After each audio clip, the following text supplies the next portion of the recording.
Olá, queridos amigos da igreja, irmãos. Vamos estar começando o nosso culto com a leitura de Salmo 11. No Senhor me refugio. Como então vocês podem dizer-me: fuja como um pássaro para os montes? Vejam, os ímpios preparam seus arcos, colocam as flechas contra as cordas, para das sombras as atirarem nos retos de coração. Quando os fundamentos estão sendo destruídos, que pode fazer o justo? O Senhor está no seu santo templo. O Senhor tem os seus tronos nos céus. Seus olhos observam, seus olhos examinam os filhos dos homens. O Senhor prova o justo, mas o ímpio e a quem ama a injustiça, a sua alma odeia.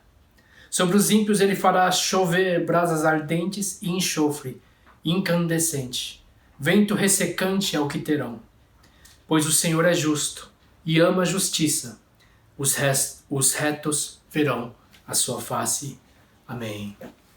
Pai, recebe o culto nessa manhã, nessa tarde, e obrigado, Senhor Deus, pelo privilégio mais uma vez de estarmos em Tua presença e sermos chamados o Teu povo. Recebe, ó Pai, o culto, no nome de Jesus. Amém.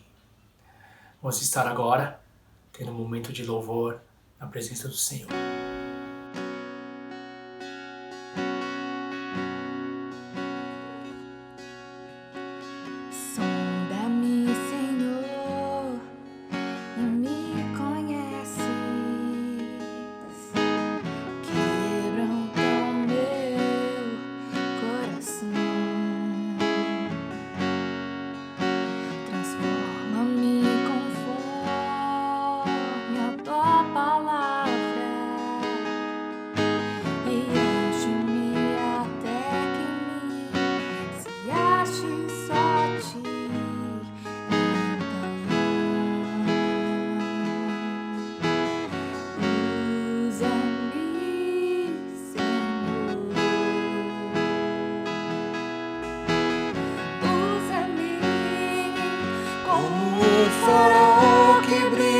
Noite como ponte sobre as águas, como abrigo no deserto, como flecha que acerta o alvo. Eu quero ser usado da maneira que te agrade, em qualquer hora e em qualquer lugar.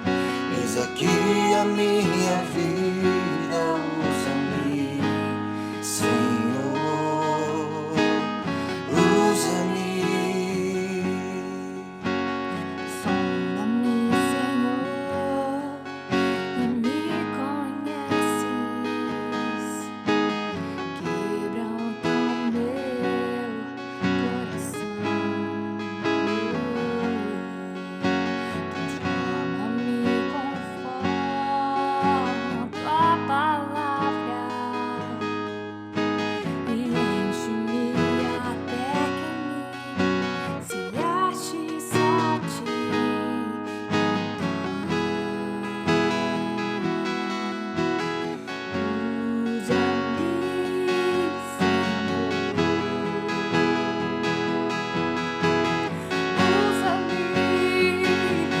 Um farol que brilha à noite, como ponte sobre as águas, como abrigo no deserto, como flecha que acerta o alvo. Eu quero ser usado da maneira que te agrade, em qualquer hora e em qualquer lugar. Eis aqui a minha vida, usa-me, Senhor, usa-me.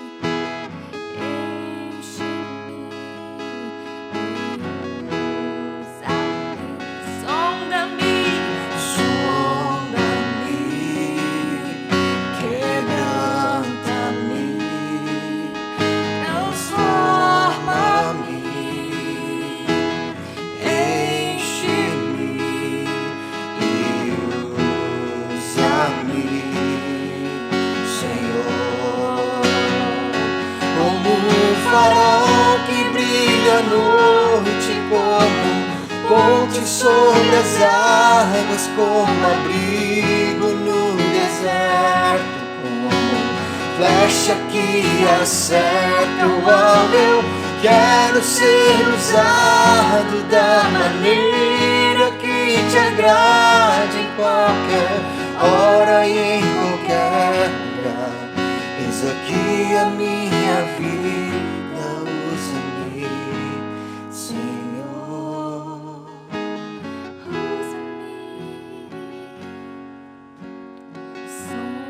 Sonda-me, quebranta-me, transforma-me, enche-me e usa-me. Sonda-me, quebranta-me, transforma-me, enche-me e usa-me, Senhor.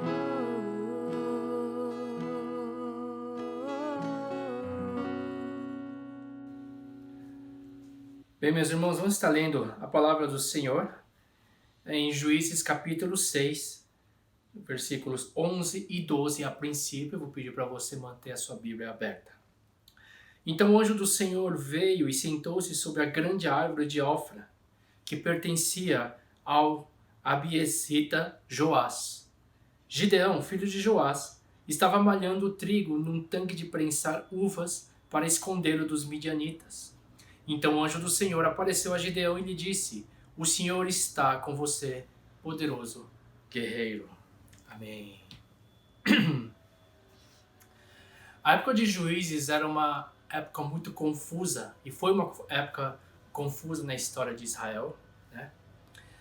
Foi muito turbulento, não tenho muito tempo para explicar exatamente essa época, mas era uma época onde havia uma grande confusão e uma grande desobediência, um ciclo que ocorria no povo de Israel. Desobediência, de clamar por libertação, Deus enviar um líder e depois que as coisas estavam calmas, de novo o povo desobedecer e ser dominado pelos inimigos, né? E um versículo que expressa muito bem a época de Juízes está em Juízes capítulo 21, versículo 25. Diz assim: naquela época não havia rei em Israel. Cada um fazia o que lhe parecia reto. Nós vivemos num tempo, os últimos acontecimentos do Brasil, a gente tem tanta confusão, né? Eu não vou entrar em política, mas a gente vê pessoas querendo ter razão, pessoas querendo falar que essa pessoa está certa, outra pessoa, ou eu estou certo, ele está errado, ou aquele tal.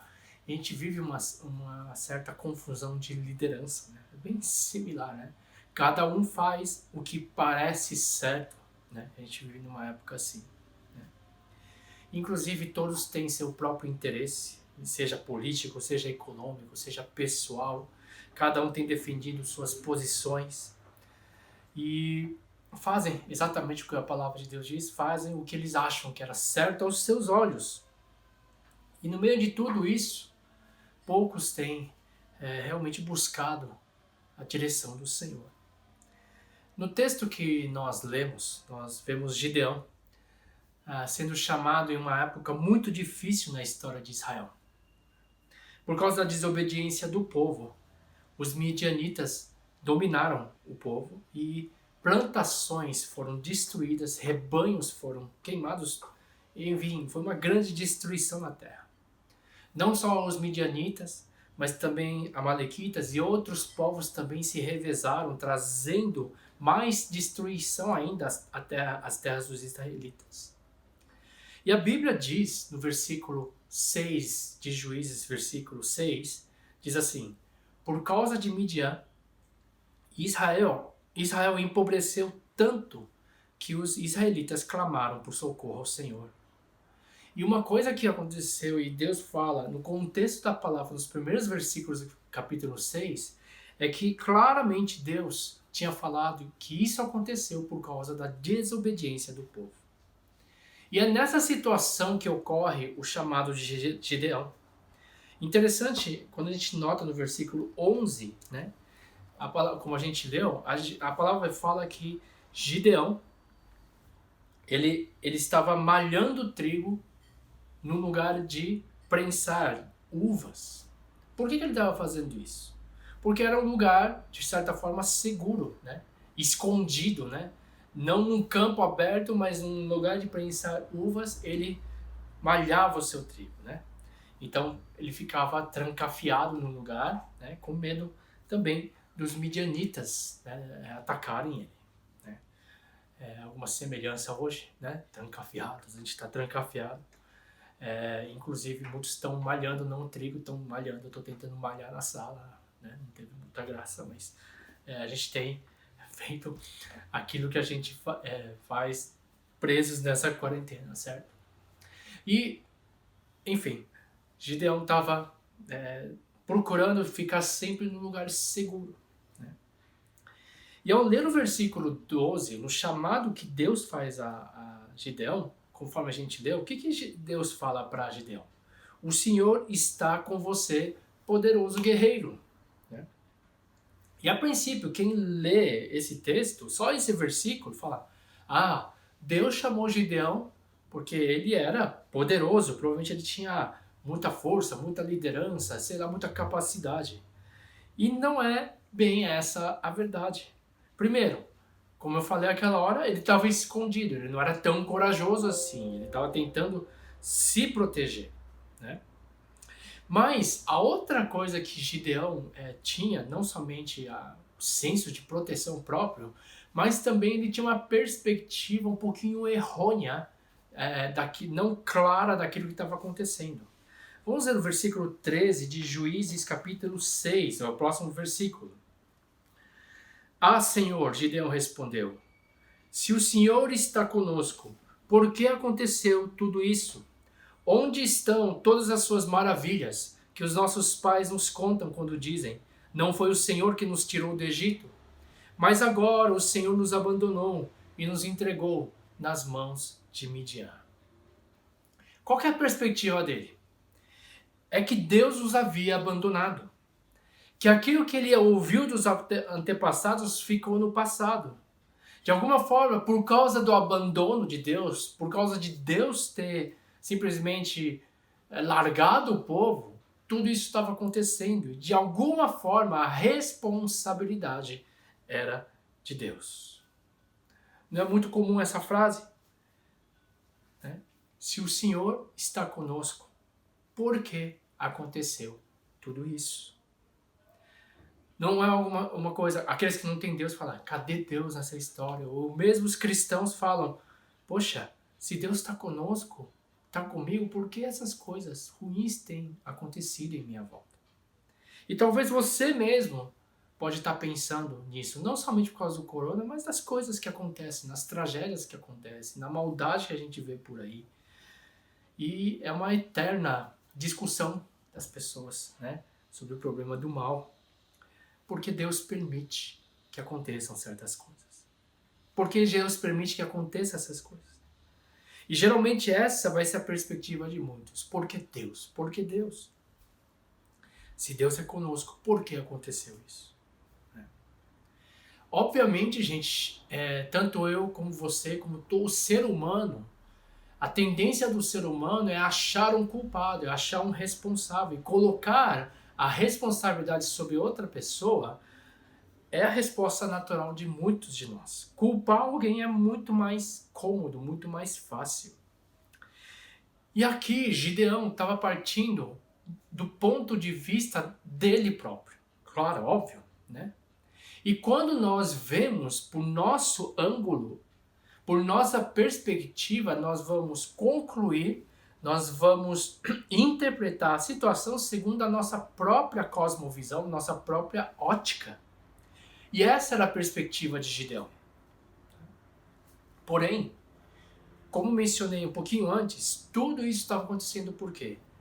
Em consequência das próprias escolhas dos israelitas. da própria desobediência, do próprio afastar, do próprio escolher o caminho mau. Né? Foi essa escolha e eles estavam sofrendo as consequências. Pensando um pouquinho sobre os dias de hoje, nós vivemos uma sociedade onde cada vez mais pessoas têm feito escolhas de viver não somente independente de Deus, mas também de desafiar Deus e desafiar os princípios da palavra de Deus. Ir contra os princípios da palavra de Deus. A gente vê a própria escolha do homem de destruir a natureza e a gente sofre essa própria escolha da destruição da natureza, nós sofremos essa própria consequência. O egoísmo, a ganância, o não amor ao próximo, né, ocasiona tantos problemas, não somente sociais, problemas que a gente vê de pobreza no mundo inteiro. E é muito mais fácil todas as pessoas falarem tudo isso está acontecendo por causa de Deus. Né? É a forma mais simples, mas também é simplória demais de colocar a responsabilidade em Deus sobre todas as coisas que têm acontecido. E fica uma pergunta: realmente Deus é responsável por tudo isso? Um dia eu sentei com um ateu e ele, nesse argumento, né, é uma pessoa que eu conhecia, ele falava assim: tudo é culpa de Deus. Bom, em primeiro lugar, né, eu tive a liberdade de falar com ele. Como um ateu pode culpar Deus se ele não crê que ele existe? Né? Então eu resumi dessa forma. Amigo, vamos tirar Deus dessa história. Né? Tira Deus. Deus não existe. Então me fala, quem é responsável? E ele só pode concluir que é o próprio ser humano. E na conclusão, ele próprio chegou à conclusão, é claro, é o egoísmo, é a ganância, é o individualismo. Né?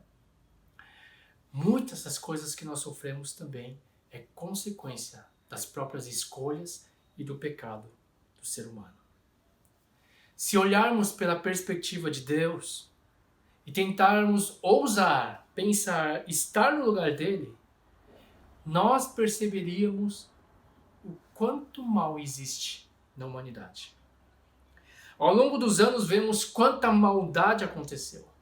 Tantas guerras, tantos homicídios, violência, injustiça. Né?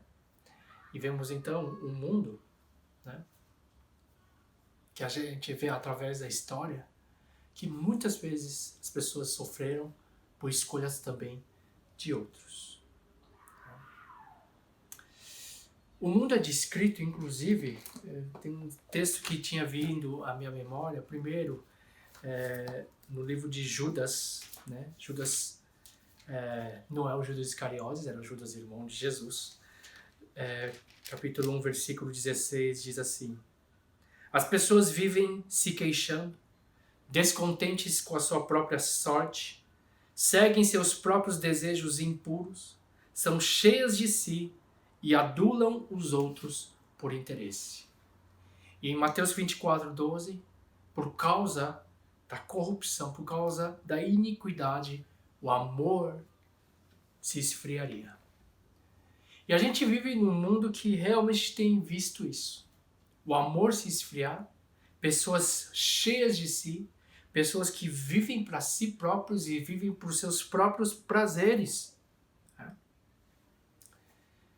Esse é o quadro de um mundo. E isso traz tantas consequências ruins para todos nós. E qual que é a resposta, por exemplo, que isso deve levar a nós?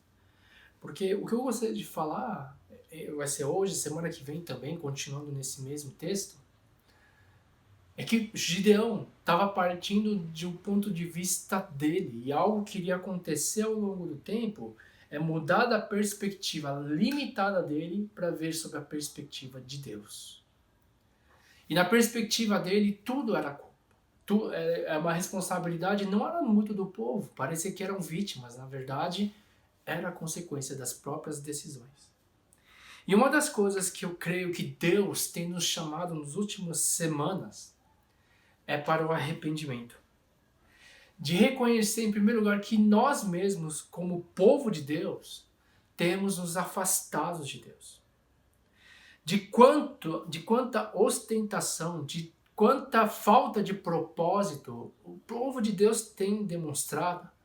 Quantas divisões existem na igreja. Meu Deus, a igreja de Jesus tem sido o lugar mais dividido da face da terra. É tanta divisão dentro das igrejas, tantas posições, quantas brigas que existem, quanto ego envolvido.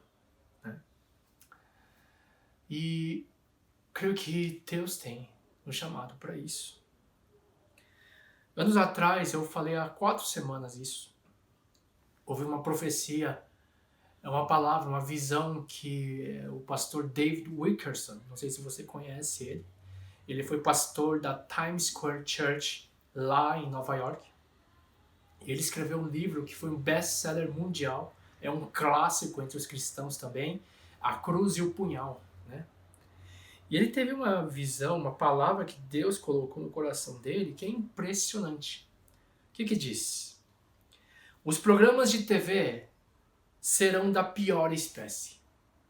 As bancas de revistas estarão saturadas de revistas imundas.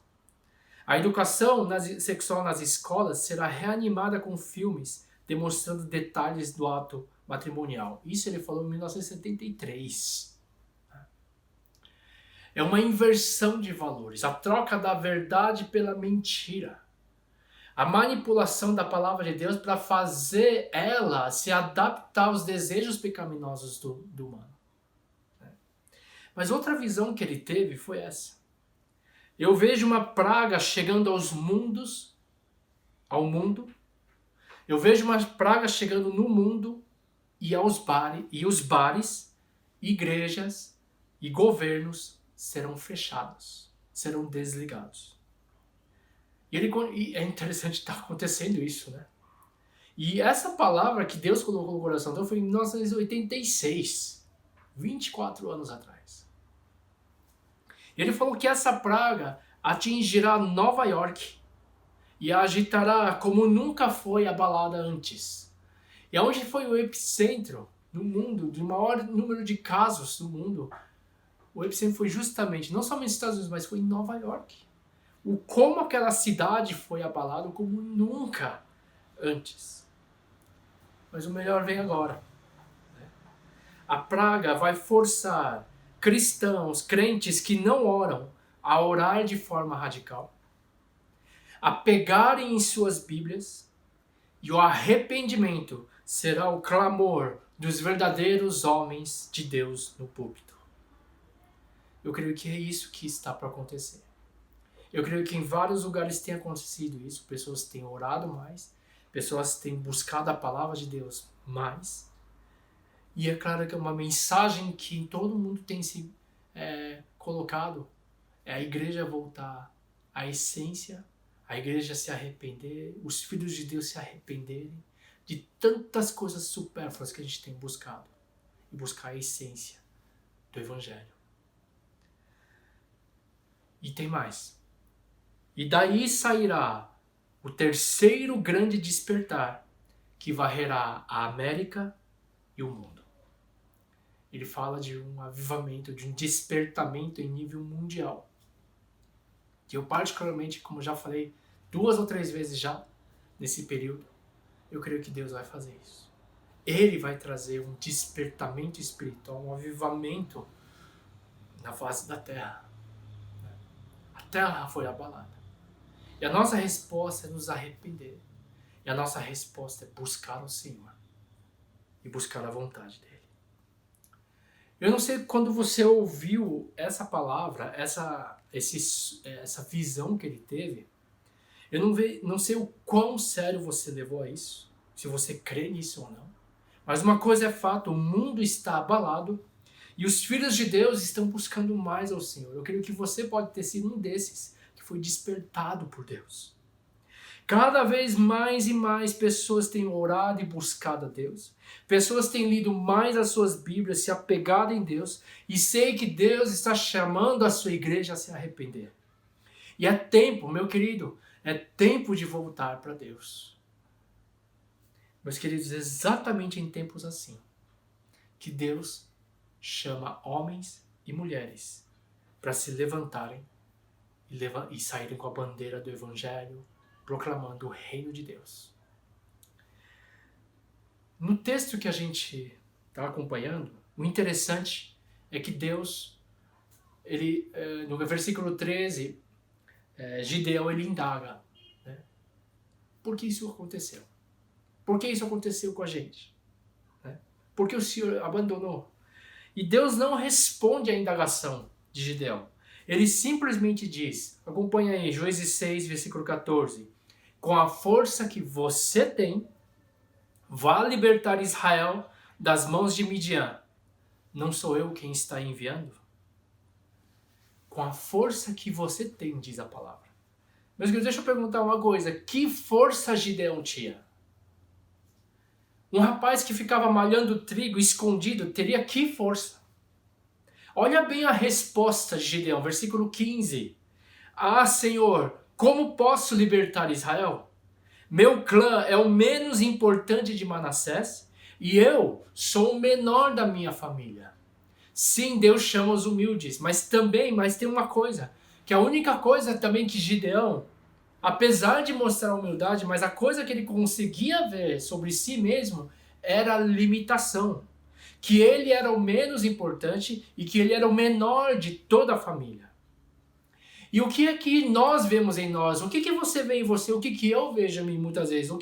Nós não vemos nossas limitações. Nós não vemos nosso ambiente. Nós não nos sentimos tão importantes. Nos sentimos pequenos diante de tantos desafios.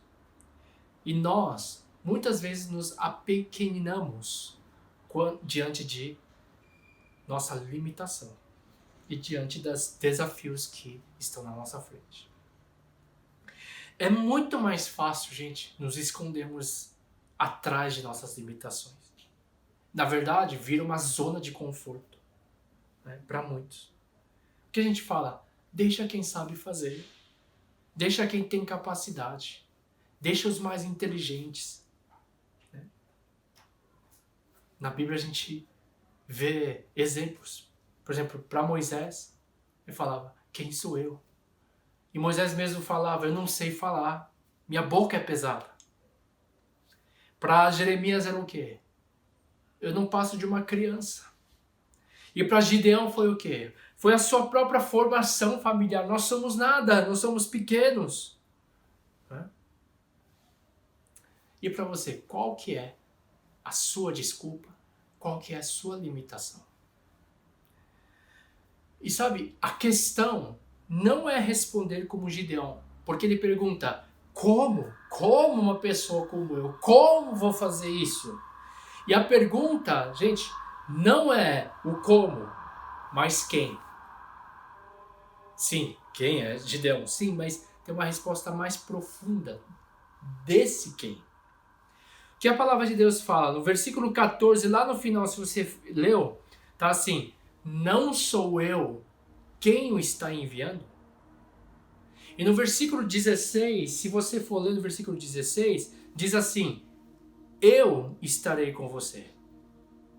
Portanto, a garantia de que Gideão iria ser bem-sucedida não era a força de Gideão, que ele mesmo olhava para ele e falava, eu não tenho força, mas a chave, a garantia era quem estava com ele. E a minha pergunta é, quem estava falando isso? Quem estava falando isso era o Senhor, era Deus. A garantia era que Deus estava com ele. Não sou eu quem está enviando. Então o que Gideão precisava era simplesmente entregar sua confiança a Deus e entregar aquilo que ele era diante do Senhor. Assim como Moisés entregou também a sua boca, a vara que ele tinha era o que ele tinha e com aquela vara ele fez tantas coisas maravilhosas. Assim também como a criança que entregou 5 pães e 2 peixes era o que ele tinha e Jesus fez maravilhas com aquele pouco que aquela criança tinha. A questão é que a gente segura, a questão é que a gente não quer oferecer nem o pouco que a gente tem, porque a gente fala, o que eu posso fazer com isso? Mas o pouco que você tem pode ser o tudo que você pode dar. E esse tudo que você pode dar, você entrega a Deus para que Ele use. Então o meu ponto aqui, gente, não é o que você e eu faremos, se eu e você faremos grandes coisas ou pequenas coisas. Isso não importa, grande ou pequeno, importa é fazer a vontade de Deus. Isso é Ele quem determina. A questão principal é seguir a Ele e saber, principalmente, que é Ele que está conosco nessa jornada. Meus queridos, como tenho estado feliz de ouvir testemunhos de irmãos. Vários irmãos têm buscado ajudar de alguma forma. E testemunhos que têm, pessoas que têm experimentado muito mais do que aquilo que Ele tem oferecido a Deus.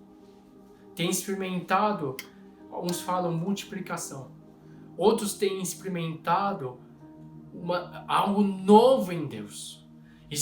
Têm tido experiências com Deus. Mas por quê?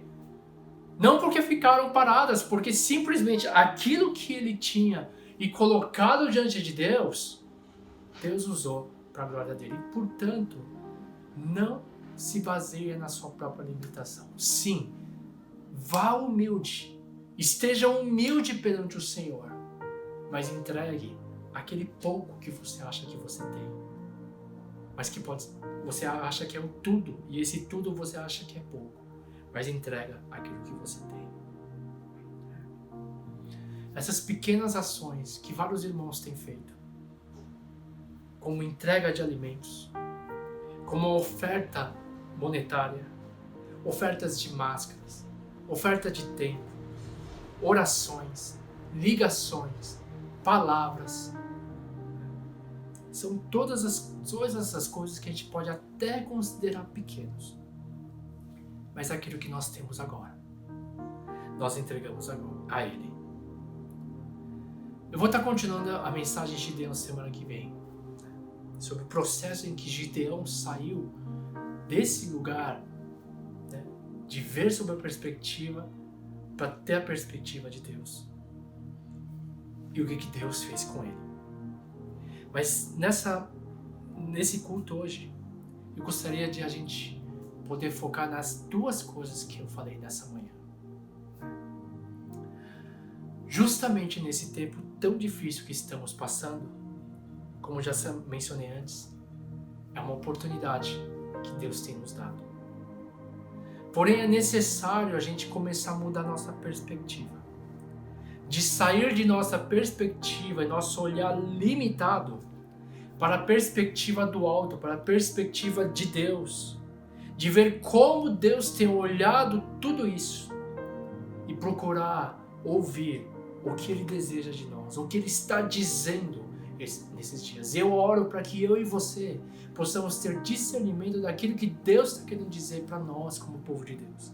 E uma coisa que é claro que Deus tem falado é da volta para Ele, é do arrependimento, é de rever nossos valores, de rever a nossa vida, rever como tem andado o nosso caminho diante do Senhor, e é uma oportunidade a gente voltar para Ele. É tempo de orar e buscar mais a Ele e se apegar à palavra de Deus. E também, em segundo lugar, assim como Gideão, podemos ser fracos, porém temos aquele que nos fortalece, para que também façamos a vontade dEle. Sim, oferece aquilo que você tem. Eu creio, assim como o pastor Wilkerson falou, eu creio num grande despertar que Deus vai trazer sobre a terra. E sabe, a gente tem que estar preparado para isso, a igreja precisa estar preparada para isso. E junto com isso, mais uma vez eu oro, para que o Senhor possa anexar, possa dar a você, nesse tempo que a gente está parado, mas não parado, em nosso espírito agitado, com nossos corações sempre aprendendo, mas que o Senhor possa atrelar a nossa vida, possa dar à nossa vida o propósito, de que em tudo que a gente faz, nós possamos ter os propósitos do reino dele, para que ele seja glorificado. Que as pessoas tenham a visão do reino de Deus. Eu gostaria de te convidar nessa manhã a orar junto comigo. E nessa oração vamos fazer orações muito simples. A primeira, talvez você pode, ao longo desses dias, olhar para a sua vida e pedir para o Espírito Santo sondar o teu coração, para que o Senhor possa realmente trabalhar e falar: Senhor, muda o meu coração. Senhor Deus, que os valores deturpados da palavra de Deus, às vezes das valores deturpados que o mundo tem trazido, que a palavra de Deus seja o meu guia. Gente, a gente vive num mundo em que estão trocando a verdade pela mentira, estão tentando fazer com que a palavra de Deus se adeque ao mundo. Isso é pecado. Que nós possamos receber a palavra de Deus e sermos valentes pela palavra de Deus. E que o Senhor possa trazer um espírito quebrantado em nós. Durante esses dias, faça isso. E também, nessa manhã, eu gostaria de te convidar a estender nossas mãos a Deus e oferecer aquilo que nós temos ao Senhor. Vamos orar nesse momento. Pai, estende suas mãos. Pai, eu quero te agradecer por essa manhã, Pai. E oro que o Senhor possa mudar nossa perspectiva, do nosso olhar limitado para o teu olhar. E o Senhor derrame em nós um espírito quebrantado, que possa também reconhecer o quanto nós temos nos afastado de Ti, afastados da Tua palavra, afastados da Tua verdade. E Senhor Deus, traz-nos de volta, ó Pai, a Tua palavra, os Teus valores, a Tua presença, para que a Tua palavra seja a absoluta verdade em nossas vidas. Por isso, ó Pai, traz esse espírito de arrependimento aos nossos corações. Que é tempo de volta ao Senhor, e oramos por aqueles que nós conhecemos, que estão longe do Teu caminho, ou então que não Te conhecem, para que o Senhor venha tocar profundamente essas vidas, para que nesse tempo novo que virá, pessoas vão buscar mais ao Senhor, e que a igreja esteja preparada, ó Pai, para realmente, ó Pai, trazer essas pessoas, abraçar essas pessoas que estavam perdidas e serão achadas em Ti. E para isso nós oferecemos aquilo que nós temos. Pai, ao nosso olhar pode ser pouco, pode não ser nada o que nós temos em comparação a tantas outras pessoas que são muito mais capazes, mais inteligentes, têm mais recursos que a gente. Mas, ó Pai, nessa manhã, nessa tarde, nós queremos oferecer aquilo que nós temos. Esse pouco de pão, esse pouco de peixe, essa vara, nossa voz, o pouquinho, ó Pai, de talento que a gente acha que é tão pouco, aquilo que a gente tem, nós oferecemos a Ti. Recebe, ó Pai, e usa-os para a Tua glória. Usa-os, ó Pai, para que o Senhor, ó Pai, seja glorificado através de nossas vidas. Abençoa nossos irmãos nessa manhã. Muito obrigado, Senhor, e nós oramos no nome de Jesus. Amém. Amém. Que Deus abençoe. Eu desejo a vocês uma ótima semana, continuar orando, e eu oro para que vocês se encontrem em saúde e que tenha nesse tempo, Deus possa organizar todas as coisas do nosso interior, que nós já saímos cheios do propósito de Deus depois dessa período de quarentena. Eu espero poder rever logo, né? Dar um abraço quando possível, e Deus abençoe a todos. Nós estamos orando.